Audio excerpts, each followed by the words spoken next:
Manuel Marrero da la espalda a la inflación en reunión con gobernadores. ¿Cómo están amigos? Bienvenidos a Noticias Importantes. Esperamos sus opiniones en los comentarios. Comenzamos. Recientemente el primer ministro cubano insistió en las consignas habituales para desinformar y ocultar las posibles soluciones a la inflación en Cuba. En la reunión del primer ministro designado Manuel Marrero Cruz con los gobernantes provinciales, el jefe de gobierno dejó fuera de su intervención la caída drástica del poder adquisitivo de los salarios y las pensiones, así como la responsabilidad gubernamental en la inflación galopante. En otras palabras, se desentendió de su responsabilidad. Las propuestas de Marrero Cruz fueron establecer una dirección administrativa en la calle y controlar los precios de los comercializadores privados, como si estuviéramos ante un gobierno de sordos. Según Marrero, los funcionarios que no escuchan las demandas del pueblo son la causa de los precios exorbitantes. De paso, fustigó a los comerciantes privados, resultado de la ausencia de la producción en Cuba. El mercado negro o informal siempre ha existido en todas las economías comunistas de planificación centralizada, porque este modelo produce la economía de la penuria, la permanente escasez. Sin embargo, el economista Pedro Monreal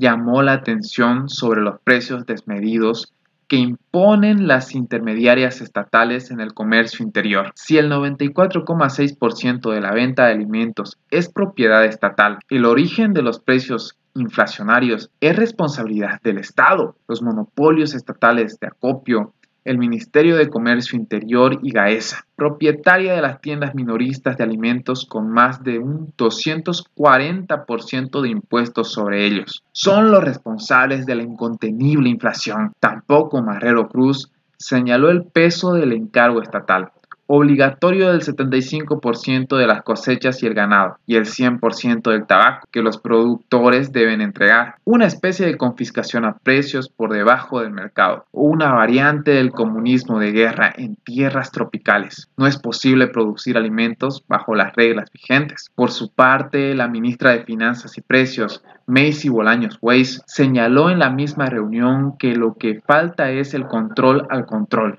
habitual política de represión contra los intermediarios privados, pero no contra los causantes de los precios exorbitantes sobre los alimentos, comenzando por el monopolio estatal. Pedro Monreal ha sugerido que se implemente una canasta de productos alimentarios, en la cual los monopolios estatales reduzcan sus márgenes de ganancia sin topar los precios locales para disminuir la inflación. Sin embargo, la dictadura propone lo contrario: aumentar el control sobre los precios en los municipios, confiscar mercancías y multar a los revendedores, algo que aumenta la inflación y desde hace décadas ha demostrado ser una práctica ineficaz. Al mismo tiempo, se desentiende de la responsabilidad de los monopolios estatales en la inflación. La respuesta represiva contra el mercado informal ha sido siempre una práctica del régimen comunista. Desde hace 3 décadas, son los monopolios estatales los que imponen precios excesivos sobre los alimentos y demás bienes que vende la población. El mercado informal ha tomado como referente los precios estatales para proponer sus tarifas, algo que viene ocurriendo desde los años 90. En las conclusiones, Manuel Marrero Cruz llamó la atención sobre la agricultura marginal para resolver el problema de los alimentos. Se trata de que cada ciudadano siembre en su patio, porque la producción de alimentos es un tema prioritario que demanda, en otras acciones, actualizar los indicadores de agricultura urbana, suburbana y familiar, y desarrollar iniciativas concretas que motiven a las personas a sembrar y a criar en sus patios. Esta política de impulsar que cada ciudadano siembre y críe animales para el autoconsumo es la evasiva de la dictadura en su responsabilidad sobre los cambios estructurales que urgen en la agricultura, desde revisar el monto de inversiones del presupuesto estatal, muy precario en relación a lo que invierte en el turismo, hasta la necesidad de mantener la producción y el comercio agrícola al margen del Estado. Monreal, por su parte, propone como solución a la inflación una agricultura privada moderna. No son solo algunos dirigentes los que no quieren oír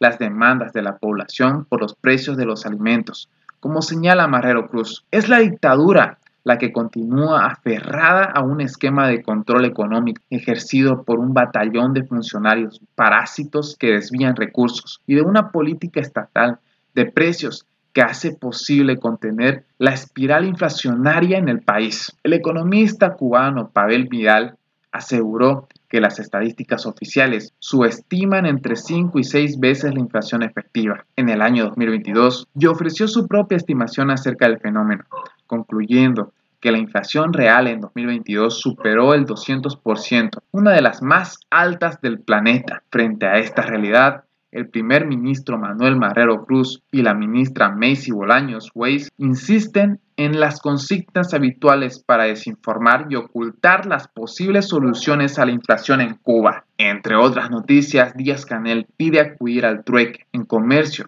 con países de América Latina y el Caribe. El mandatario ofreció 1,000 médicos, a pesar de la escasez de personal en los hospitales cubanos. El mandatario cubano Miguel Díaz-Canel propuso a los países de la región acudir al comercio barter, sistema de trueque, para enfrentar la inflación en América Latina. El mandatario cubano, al participar en una cumbre virtual convocada por el presidente de México, Andrés Manuel López Obrador, el gobernador dijo que estamos de acuerdo con la propuesta de facilitar y ampliar el intercambio de bienes, y añadió que el trueque es otra forma para enfrentar el alza de precios. Deseo añadir que además de la eliminación de aranceles y otras barreras no arancelarias, podemos acudir al comercio barter. Esta es una modalidad atractiva para Cuba por las severas restricciones que nos imponen el bloqueo y la arbitraria e injustificada inclusión en la lista de estados que, según Estados Unidos, patrocinan el terrorismo, lo cual limita severamente las relaciones financieras del país, expresó. Atrapado en una grave crisis donde el régimen carece de mecanismos de pago y cada vez se le cierran más puertas por las continuas deudas que adquiere, Díaz-Canel exhortó a promover el intercambio de servicios esenciales, así como la cooperación para incrementar la producción de alimentos,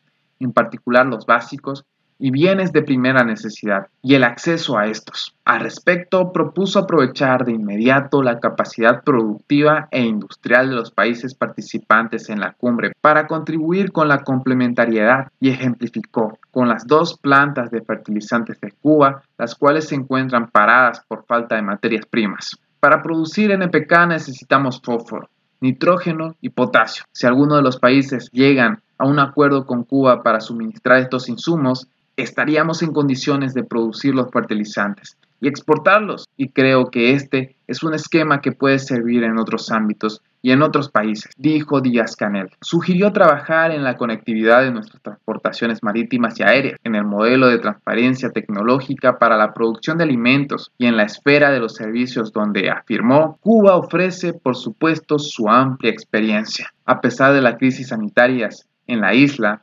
Díaz-Canel dijo que estaba en capacidad de que 1,000 médicos generales integrales puedan llegar a las poblaciones que lo requieran y también aplicar programas para el enfrentamiento a enfermedades crónicas como la diabetes y la ceguera. El barter es una modalidad de comercio de compensación basada en el intercambio de bienes y servicios entre el importador y el exportador sin que exista movimientos de fondos. En estos casos, las operaciones se documentan en un solo contrato. Los bienes intercambiados se especifican en cantidad y calidad, sin ser valorados en dinero, y el pago se realiza exclusivamente con medio del trueque. Algo similar le ha funcionado a la isla caribeña con Venezuela, a la cual la ha intercambiado por años mano de obra y servicios por petróleo. En la cumbre participó además de México, Argentina, Chile, Honduras, Brasil, Bolivia, Colombia, Belice y Venezuela. Díaz-Canel enfrenta la deslegitimización de su gobierno, no solo por las medidas represivas agravadas en los últimos años, sino por las malas políticas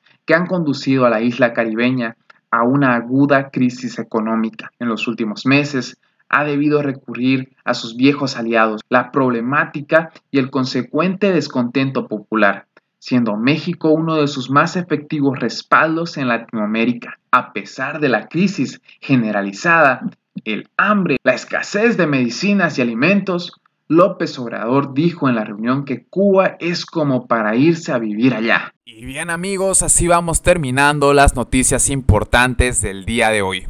Por favor, nos ayudarían mucho compartiendo las noticias, para así poder llegar a muchas más personas con la verdadera realidad en Cuba. Patria y vida, mis hermanos, nos vemos en el siguiente informe.